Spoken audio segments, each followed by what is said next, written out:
So moving on from the T line, we move to the P line, which has long been known in the Brompton lexicon as a superlight. And when they started introducing all these new lines, it was awarded the name P line. We don't know what. The P line, just like the old superlights of old, uses a half titanium frame. Maybe it's better to say that it uses a titanium swing arm back here and a titanium fork, and then wherever they could, they made the bike lighter, including magnesium pedals, titanium fender stays, and the list goes on. So who is the P line for? Well, it's for someone who looks at the T line and says, look, that's kind of pricey. This bike is half the price of the T line and double the price of the C line, but it's also significantly lighter than a C line while not being quite as light as a T line. So at just 21.8 pounds is where this bike starts. That's a really light bike that you can easily take up the stairs. Of course, the beautiful thing about titanium as well is that it's known for absorbing shock. So chromoly steel, which is what all of the bikes use in the C-Line series, is really famous for absorbing shock, much better than, say, bikes that are made out of aluminum. So that means that already the C-Line is a better bike if you're doing long distances.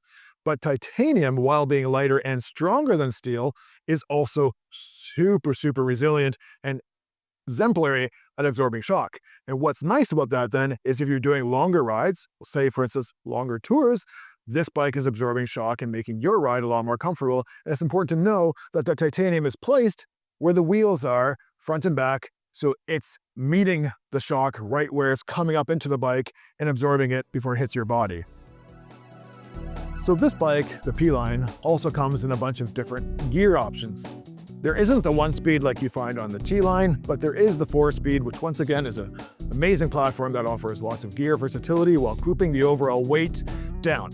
Perfect for someone who's got a commute that's maybe a little bit on the flatter side, but still wants some gears to choose from should a hill emerge.